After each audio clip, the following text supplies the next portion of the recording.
The coffee splashed across his crisp white shirt like modern art, dark brown bleeding into pristine fabric. Time slowed as I watched the liquid spread, my hands still frozen mid-gesture from the collision. Of all the ways to make an impression at the biggest tech conference of the year, this had to be the worst. "I'm so sorry," I stammered, grabbing napkins from my bag. "I was reading an email while walking." "Stupid, I know." He looked down at the spreading stain, and to my surprise, laughed. "Well, at least it wasn't hot coffee. Though I have to admit, this is a creative way to network. I'm Faith, and this is how I met Sam Mitchell. This is also how I started down a path that would teach me exactly how far a mother's love could twist into something dark and destructive." "Let me buy you a new shirt," I offered, still mortified. "There's a department store just across from the convention center." "Only if you'll let me buy you another coffee after. The one you're wearing on my shirt looked pretty good." His smile was disarming, genuine in a way that made my guard slip. In the tech world, genuine anything was rare. Everyone was always selling something, pitching their next big idea, networking with ulterior motives. But Sam's eyes crinkled at the corners when he smiled, and there wasn't a hint of artifice in his expression. 20 minutes later, we were walking back to the conference, Sam in a new blue button-down that actually suited him better than the white one. He carried 2 fresh coffees, having insisted on buying despite my protests. "So, Faith Reynolds," he said, reading my conference badge. "Founder of Mindful Tech. I've heard of your meditation app. Pretty impressive user growth last quarter. You follow app analytics in your spare time.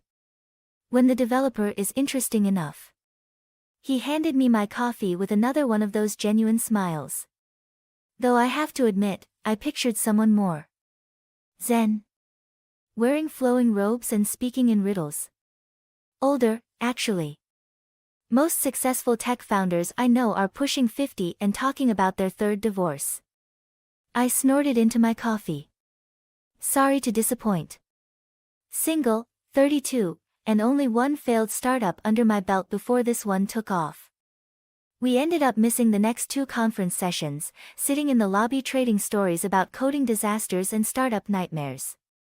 Sam worked for a competing tech company, but there wasn't any of the usual industry tension. Instead, there was something electric in the way our conversation flowed, how one topic led naturally to another. "You should meet my mother," he said suddenly, after I'd finished telling him about my dad's reaction to my first successful funding round. "She's going to hate you." I blinked, thrown by the abrupt shift. Is that supposed to be a selling point? "She hates anyone who might take attention away from her.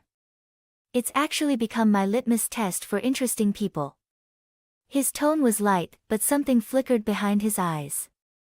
"Though fair warning, she's made 3 potential daughters-in-law cry at first meetings." "Sounds charming. Does she also push children into gingerbread ovens?" He laughed, but it didn't quite reach his eyes this time. "Close. She's a retired school principal. Probably made more kids cry than Hansel and Gretel's witch ever did." My phone buzzed with a reminder, my presentation was in 15 minutes. As I stood to leave, Sam caught my hand. "Have dinner with me tonight," he said. "I promise no maternal introductions yet. Just good food and more coffee-free conversation." I should have recognized the warning signs in how he talked about his mother. Should have seen the shadow that crossed his face, the careful way he joked about her. But standing there, feeling the warmth of his hand on mine, all I could think about was how long it had been since someone had made me laugh like this. "Okay," I said. "But I picked the restaurant. Somewhere with dark furniture, just in case." I didn't know then that accepting that dinner invitation would set off a chain of events that would test every boundary I had. Every conviction I held. I didn't know that Carol Mitchell was already planning ways to destroy me, even before she knew I existed. 3 months of dating Sam felt like floating in a perfect bubble. Then came Sunday dinner at his mother's house, and reality hit like a brick through glass. Carol Mitchell's home looked exactly like you'd expect from a retired school principal: immaculate garden, pristine white trim. Every blade of grass standing at attention. She opened the door before we could ring the bell. Samuel. She pulled him into a tight embrace, then turned to me with a smile that didn't reach her eyes. And you must be Faith. The living room was a museum of Sam's achievements. Academic awards, sports trophies, professional accolades, all arranged with military precision. Family photos covered one wall, chronicling Sam's life from infancy to present. In every single one, Carol stood beside him, her hand possessively on his shoulder. Sam tells me you're in computers. Carol's voice dripped with polite disdain as she poured tea into delicate china cups. I founded a tech company. We develop meditation and mindfulness apps. How fascinating. She stirred her tea with precise movements. Though I always thought meditation was rather self-indulgent. In my day, we dealt with stress by being productive. Sam shifted uncomfortably beside me. Mom, Faith's company just secured major venture capital funding. They're projecting. Samuel, dear, could you check the roast? I'm worried it might be overdone. The moment Sam left the room, Carol's demeanor shifted. The polite smile remained, but her eyes turned to steel. Let's be direct, shall we? Samuel needs someone who understands family values. Traditional values. Not some startup girl playing at business. I set my teacup down carefully, fighting to keep my voice steady. I care about Sam. That's not playing at anything. Of course you do, dear. They all do, at first. But Samuel has responsibilities here. Family obligations. Surely you've noticed how much he's needed at home. The pieces clicked into place, Sam's constant phone calls from his mother, the guilt-laden requests for help with endless household tasks. The way he rearranged our dates when she claimed to need him. Sam's an adult. He can make his own choices. Carol's laugh was soft and cruel. Can he? Did he tell you about Rebecca? Lovely girl, wanted to move to Seattle for her career. Or Catherine, who thought she could convince him to spend Christmas with her family instead of here. They all thought they understood Samuel better than his own mother. The thread hung in the air between us, wrapped in doilies and served with tea. Sam returned, oblivious to the tension. Roast is perfect, Mom. Just like always. Through dinner, I watched their dynamic unfold like a horror show in slow motion. Every time Sam spoke about our relationship or his work, Carol redirected the conversation to his childhood or family obligations. When he mentioned our planned vacation, she clutched her chest and mentioned her upcoming medical tests. I do hope you'll be here for those, Samuel. The doctors say the results could be serious. I caught the flash of manipulation in her eyes. There were no medical tests. Of course, Mom. I'll reschedule the trip. Under the table, my nails dug into my palms. Sam's hand found mine, squeezed gently, missing the point entirely. Later, in the car, Sam was quiet. That wasn't so bad, right? Mom can be intense, but she means well. I thought about Carol's perfectly arranged shrine to control, about the casual way she'd threatened me over tea, about the women who'd come before me. Your mother just told me she has medical tests coming up, I said carefully. When are they scheduled? I'm not sure. Why? Because I think you should ask her for the specific dates. And the doctor's name. And the actual condition being tested. He frowned. What are you implying? I'm not implying anything. I'm telling you your mother lied to manipulate you into canceling our vacation. The car swerved slightly as Sam's hands tightened on the wheel. You don't know her. She wouldn't. Ask her, Sam. Just ask for the details. We drove in silence for several minutes before he spoke again. Even if she's still my mother. In that moment, I understood exactly what I was up against. Carol Mitchell hadn't just built a cage for her son, she'd convinced him the bars were made of love. Fine. If she wanted war, I'd give her one. But we'd play by my rules, not hers. The email arrived on a Tuesday morning, forwarded by a friend at another tech company. Thought you should see this, was all she wrote. My hands trembled as I read Carol's message to the board members of my largest investor. Allegations of intellectual property theft, hints at unstable behavior, carefully worded concerns about my company's financial stability. All wrapped in a concerned citizen's duty to protect investors from potential fraud. The phone rang. Sam's name flashed on the screen. Can't talk now, I said, my voice tight. Emergency board meeting. Everything okay? I stared at Carol's email signature, still using her title as school principal emeritus to lend authority to her accusations. Your mother's been busy. Silence stretched across the line. What do you mean? Ask her about the email she sent to my investors. The one where she suggests I'm unstable and my company's built on stolen code. That doesn't sound like. Don't. The word came out sharp enough to cut. Don't defend her. Not this time. After the board meeting, 3 hours of defending my reputation and providing documentation of my code's originality, I drove to Grace's art studio. My sister took one look at my face and pulled out the emergency whiskey she kept behind her paint supplies. She's escalating, I said, accepting the glass. First the medical tests lie, then the sudden plumbing emergency during our anniversary dinner, now this. Grace perched on her workbench, studying me. You know what Dad would say about this? That I should walk away. The whiskey burned going down. Let her win. That you're fighting the wrong battle. Grace's voice softened. You're trying to beat Carol at her own game, but she's had decades of practice at manipulation. You need to change the rules. I thought about Sam, about how he still couldn't see the patterns in his mother's behavior. About how every confrontation ended with him caught in the middle, trying to please everyone. I found Rebecca, I said quietly. The ex who wanted to move to Seattle. She works in tech too. Grace's eyebrows shot up. And? Carol didn't just guilt trip her into staying. She called Rebecca's potential employers, told them Rebecca was unstable, had a history of professional misconduct. Killed her job prospects until Seattle wasn't even an option. Jesus.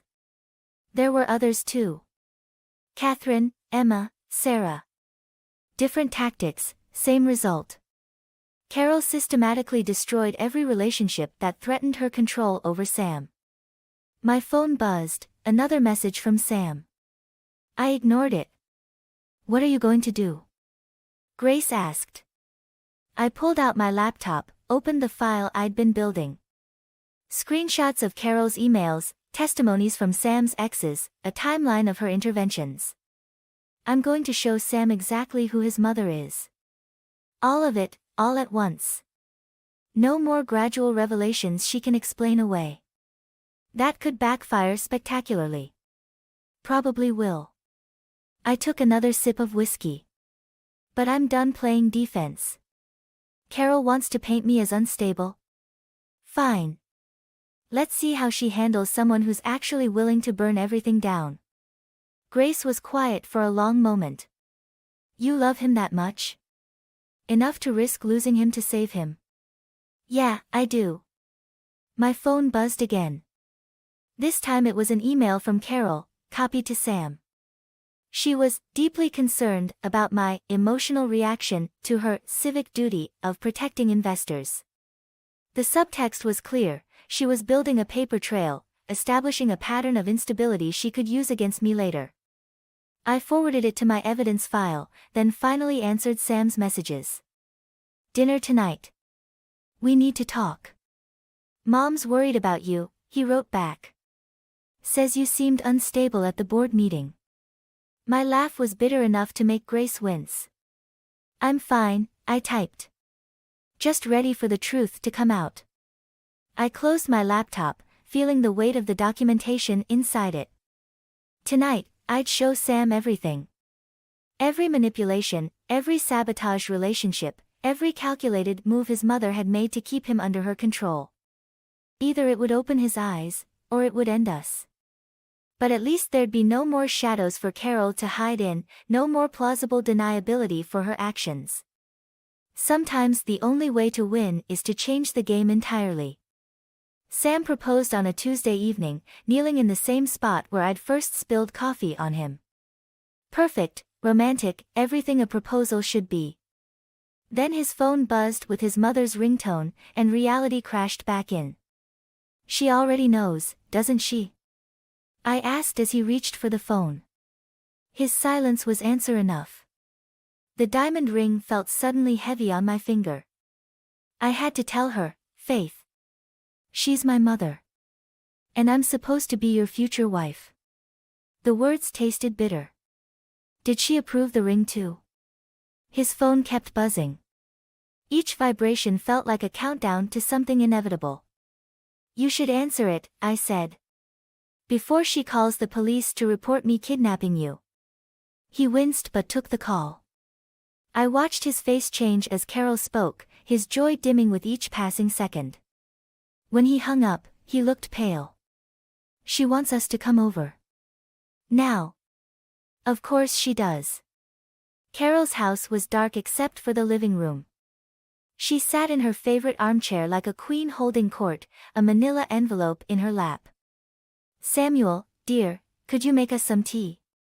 The moment Sam left, Carol tossed the envelope onto the coffee table. Open it. Inside were photos, dozens of them. Me meeting with Rebecca and the other exes. Screenshots of emails. My evidence file against her, laid out in perfect chronological order. Did you really think I wouldn't have people watching you? Carol's voice was silk over steel. That I wouldn't know exactly what you were planning? Those women deserved to tell their stories. Those women were wrong for my son. Just like you're wrong for him. She leaned forward. Here's what's going to happen. You're going to break off the engagement. Tell Samuel you're not ready for marriage, that you need to focus on your company. He'll be hurt, but he'll understand eventually. Or what? Or I release proof that you've been systematically harassing my son's ex-girlfriends, building a delusional conspiracy theory about his mother. Combined with your recent unstable behavior at work. She smiled. Well, tech investors are quite skittish about scandal, aren't they? The teacup rattled as Sam set it down. Neither of us had heard him return. Mom? What's going on? Carol's mask slipped back into place. Oh, Samuel. I was just explaining to Faith why this engagement is a mistake. She's been quite disturbed lately, gathering information about me, contacting your ex-girlfriends. Because you destroyed their lives. The words burst out before I could stop them. Tell him, Carol. Tell him about the jobs you ruined, the relationships you sabotaged. Tell him why he's never managed to keep a girlfriend for more than 6 months. Faith, you're becoming hysterical. Carol's voice dripped concern. This is exactly what I was worried about. I turned to Sam, desperate. Look at the photos. Read the emails. It's all there. He picked up the envelope with shaking hands, but Carol spoke first. Samuel, dear, remember what Dr. Harrison said about enabling paranoid behavior? Sometimes love means making hard choices. Dr. Harrison. The therapist Carol had insisted Sam see after his father died. Another piece clicked into place. She's been laying the groundwork for this for months, I realized. The concerns about my stability, the calls to my investors, all of it. She was building toward this moment. Sam stood frozen between us, the envelope clutched in his hands. The choice lay before him, look at the evidence or trust his mother one more time. Slowly, deliberately, he set the envelope down unopened. I think, he said quietly, we all need some time to calm down. In that moment, I saw our future play out. Years of Carol's manipulations, of Sam's willful blindness, of my own anger burning everything it touched. I slipped the ring off my finger. No, I said. What we need is the truth. All of it. But you have to want to see it, Sam. I placed the ring on the coffee table and walked out. Behind me, I heard Carol's triumphant intake of breath, Sam calling my name. I didn't look back. Some battles you win by refusing to fight them on your enemy's terms. But this wasn't over. Not by a long shot. The man had been following me for 3 days. Always at a distance, always pretending to be absorbed in his phone, but there. Outside my office, near my favorite coffee shop, lurking at the edges of my routine like a persistent shadow. I caught his reflection in a store window, mid-50s, expensive suit, trying too hard to look casual. Not Carol's usual style, but then again, she was escalating. My phone buzzed with a text from Sam, "Can we talk?" 3 weeks since I'd walked out of Carol's house, leaving my engagement ring behind. 3 weeks of his messages growing increasingly desperate as Carol's web of manipulation tightened around him. I didn't respond. Instead, I turned down an alley, then another, watching my shadow dance to keep up. At the third turn, I stopped abruptly and spun around. Either you're the worst private investigator ever, or you wanted me to notice you. He lowered his phone, smile sharp as a razor. "Miss Reynolds. Shall we discuss this somewhere more comfortable?" The cafe he chose was upscale, quiet. He ordered espresso and introduced himself as James Warner, P.I. "Carol Mitchell hired you," I said. It wasn't a question. Among others. He slid a folder across the table. "Your father's gambling debts from 15 years ago. Your sister's arrest record, sealed, but not irretrievable. Your company's early funding sources, some of which might raise regulatory eyebrows." My hands clenched around my coffee cup. "Is this the part where you threaten to expose everything unless I stay away from Sam?" "Actually, this is the part where I offer to work for you instead." The cup froze halfway to my lips. "What?" Carol Mitchell has hired 4 different investigators in the past decade.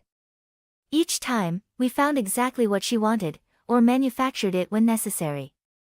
"But you?" He leaned forward. "You're different. You fight back. So this is what, professional admiration. This is business." Carol's getting sloppy. Desperate. The kind of desperate that leaves paper trails. Electronic records. Witnesses willing to talk, for the right price. My phone buzzed again. "Sam, Mom's telling everyone you're having a breakdown. Please call me." "Why should I trust you?" I asked Warner. "Because I have something Carol doesn't, proof that Sam's father didn't die of natural causes." The world tilted sideways. "What?" "Let's just say Carol's control issues didn't start with you. Thomas Mitchell was planning to leave her, had consulted a divorce attorney. Then came the unfortunate accident with his heart medication." "You're lying." He shrugged. "Check the toxicology reports." Oh wait, they disappeared. Along with the attorney's files and Thomas's original will. Funny how that happens. My phone lit up with another message, this time from Grace, "Faith, Sam's at my studio." He found the envelope. The one from Carol's house. He finally looked inside. Warner watched me read the message, his expression knowing. "Tick-tock, Miss Reynolds. Carol's already laying groundwork to have you declared unstable. How long before there's another unfortunate accident?" I thought about Carol's perfectly arranged house, her carefully constructed narratives. The way she'd systematically eliminated every threat to her control. How many lives had she destroyed? How many more would she ruin? If what you're saying about Thomas Mitchell is true, why didn't you expose her years ago? Professional courtesy. But trying to destroy your company, threatening your family? That crosses a line. He stood, dropping a business card on the table. "Call me when you're ready to fight fire with fire." My phone buzzed one final time. "Sam, I need to see you. Now. There are things about Mom. Things I should have seen years ago. I picked up Warner's card, feeling the weight of decisions yet to come. Carol wanted to play hardball. Fine. But she'd forgotten something crucial about tech entrepreneurs: we don't just disrupt markets. We disrupt everything. I texted Sam back, "Meet me at my office in an hour. Bring the envelope. Bring everything." Then I called Warner. "I want every piece of evidence you have on Carol Mitchell. Every document, every witness, every secret she thought she'd buried. Whatever it costs. And what do you plan to do with it?" I thought about Sam's father, about all the women whose lives Carol had destroyed, about the careful house of cards she'd built around her son. I planned to burn it all down. The mountain cabin was supposed to be our escape. 2 days away from Carol's schemes, from Warner's revelations, from the weight of everything we'd discovered. Sam had insisted, a chance to reconnect, to process, to plan our next move. I'd been sick all morning, blaming it on altitude and stress. But as I stared at the pregnancy test in the cabin's tiny bathroom, 2 pink lines mocked my carefully laid plans. Sam's voice came through the door. "Faith? You okay?" I opened the door, test in hand. His face cycled through confusion, shock, joy, and then, fear. "Mom can't know," he said immediately. "Not until we figure out how to handle this." But my phone was already buzzing. A text from an unknown number: "Congratulations on the little one. Carol sends her regards." Attached was a photo of me buying the pregnancy test at a gas station on our way up the mountain. She had people watching us even here. Sam read the message over my shoulder, his face hardening. "I'll call her. Tell her to back off. Don't." I grabbed his arm. "That's what she wants. To make you choose between your unborn child and your mother." Then what do we do? The cabin's window framed the mountains beyond, vast and indifferent. Somewhere out there, Carol was moving pieces on her board, always 3 steps ahead.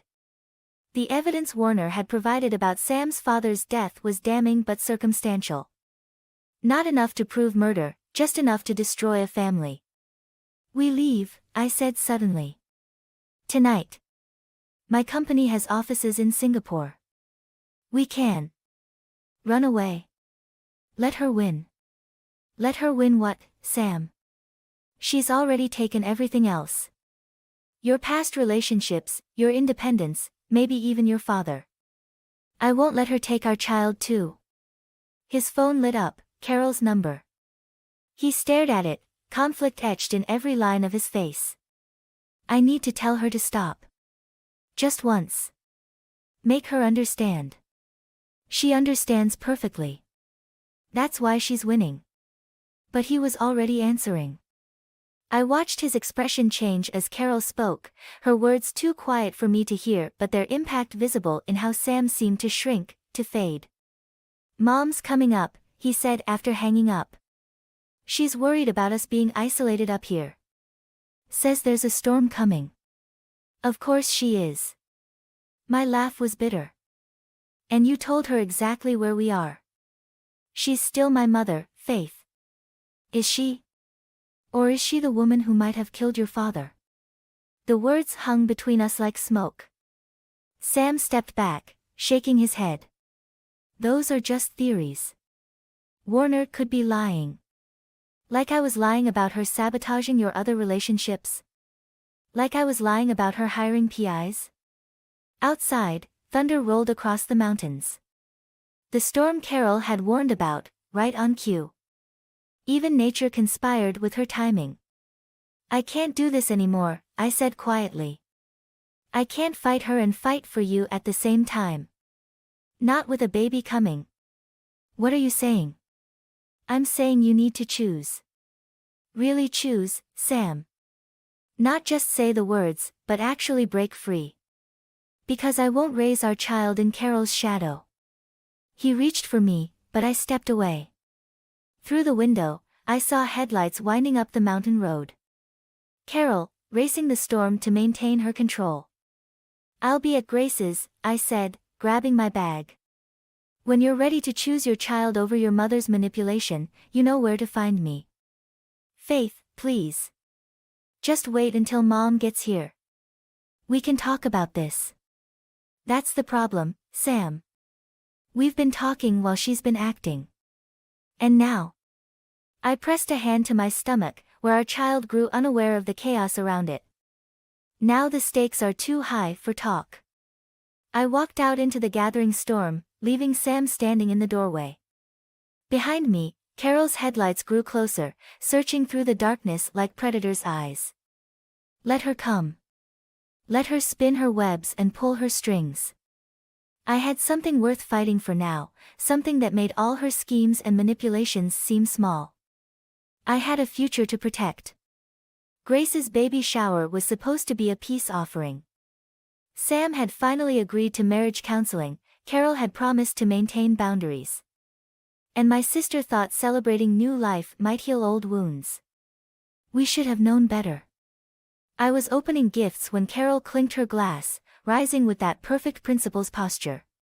Before we continue, I feel obligated to share something. For the baby's sake. The room went quiet. Sam tensed beside me. Faith, dear, I've spoken with Dr. Harrison. Carol's voice carried perfectly, each word a carefully placed knife. He's very concerned about your mental state. The paranoid accusations, the obsessive behavior, the sudden pregnancy right when Sam was pulling away. My hands clenched around the half-unwrapped onesie. Don't. A baby shouldn't be a trap, dear. And Samuel deserves to know if this child is even. Mom. Sam's voice cracked like thunder. Stop. But Carol was on a roll, playing to her audience of friends and family. The timing is just so convenient. Right after he called off the engagement. I called it off, I said, standing. Because you might have murdered his father. The room went dead silent. Carol's face whitened, then flushed. How dare you? The toxicology reports disappeared, Carol. Just like Thomas's original will. Just like every woman who ever threatened your control over Sam. Faith, Sam warned, reaching for my arm. I shrugged him off. No more secrets. No more manipulation. Tell them about Rebecca's job offers. Tell them about Catherine's family. Tell them about the private investigators and the threats in. Carol moved faster than I expected. Her hand caught my arm, spinning me toward the stairs. You're hysterical. This is exactly what Dr. Harrison warned us about. Let go of me. Mom, stop. Sam tried to intervene. But Carol was beyond reason, her careful mask cracking. I will not let you destroy this family with your delusions. I will not let you take my son with your lies and your trap baby. I wrenched away. The world tilted. My foot caught the edge of the top stair. Time slowed.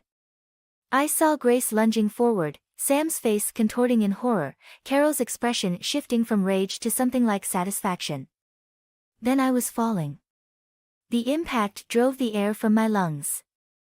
Pain exploded through my side. Above me, voices shouted, feet thundered downstairs. Faith. Sam's face appeared over me, terror in his eyes. Don't move. We're calling an ambulance. The baby, I gasped. Sam, the baby. It's her own fault. Carol's voice floated down. She was hysterical, dangerous. Dr. Harrison will confirm. Shut up. Sam's voice was ice. Just shut up, Mom. I heard you. Everyone heard you. We all saw what you did. Samuel, I was trying to protect. Like you protected Dad. His words cut through the chaos. Did he need protection too? When he wanted to leave. Carol's face appeared at the top of the stairs, shock replacing satisfaction. Who told you? I found the original toxicology report. Sam's hand gripped mine as sirens wailed in the distance. Warner kept copies of everything. Everything, Mom. It's over. Blood was soaking through my dress. The pain was getting worse. But through it all, I saw Carol's mask finally shatter completely. I did it for you, she whispered. Everything I did was for you. No. Sam's voice broke. Everything you did was for yourself. The paramedics arrived in a blur of activity. As they loaded me onto the stretcher, I caught one last glimpse of Carol. She stood frozen at the top of the stairs, watching her carefully constructed world crumble, while Grace quietly filmed everything on her phone. Evidence, my sister mouthed, her artist's hands steady on the camera. Sam held my hand in the ambulance, his face wet with tears. I'm so sorry. I should have seen it sooner. Should have believed you. The baby, I managed through the pain. We'll fight for our family, he promised. No more manipulation. No more control. As consciousness faded, I thought of Carol standing alone at the top of those stairs. She'd wanted to destroy me, but in the end, she'd destroyed herself. Sometimes revenge looks exactly like justice. Thomas James Mitchell Reynolds weighed 4 pounds, 6 ounces when he entered the world fighting.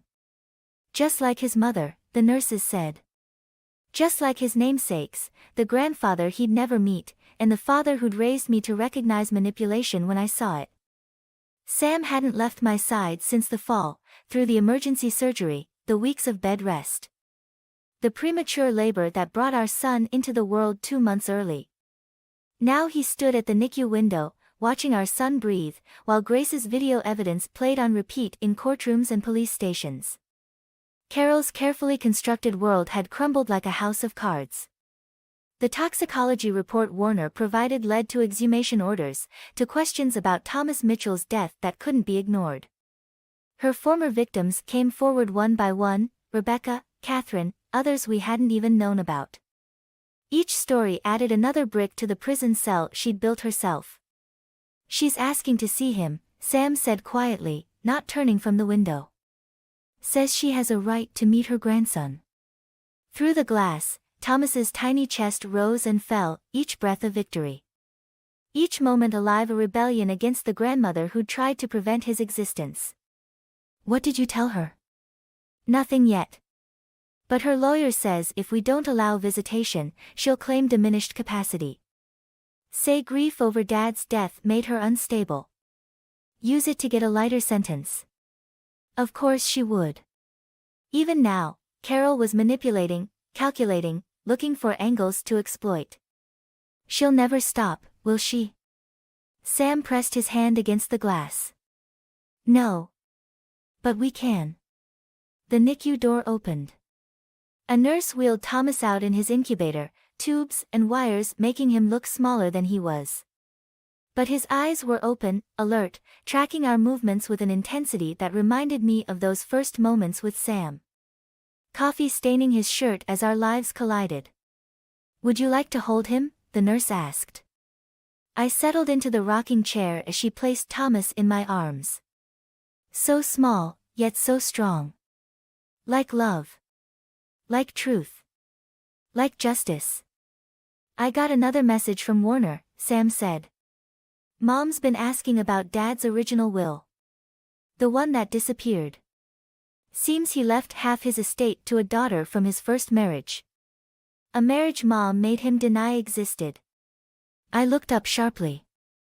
Sam has a sister. He nodded. Living in Seattle. Right where Rebecca was trying to move us. Mom didn't just kill Dad's past, she killed my chance to know my family. Thomas squirmed in my arms, his tiny hand wrapping around my finger. Such a simple gesture, yet it contained everything Carol had spent her life destroying. Connection. Trust. Unconditional love. What do you want to do?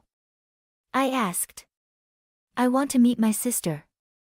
Want Thomas to know his aunt. Want to build something honest from all Mom's lies. He knelt beside us, touching our son's cheek. But first, I want to tell Mom exactly why she'll never see him. Not because we're cruel. Not because we want revenge, but because some choices can't be unmade.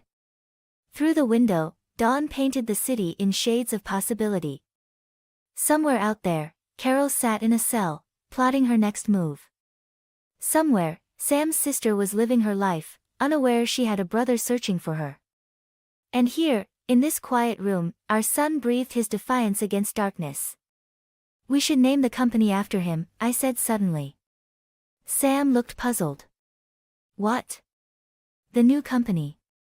The one I'm building to help people recognize and escape manipulation. Thomas James Solutions. TJS." He smiled, understanding dawning. A legacy of truth instead of lies. Something good from something broken. Thomas sighed in his sleep, secure in the knowledge that some loves are stronger than manipulation. Some truths more powerful than carefully constructed lies. We'd built our happiness from the ashes of Carol's control, but we hadn't done it for revenge. We'd done it for him. For every truth he'd inherit, every choice he'd make freely. Every moment he'd live unburdened by the weight of someone else's desperate need for control. Sometimes the best revenge isn't revenge at all. Sometimes it's simply living well, loving fiercely, and letting truth light the way forward.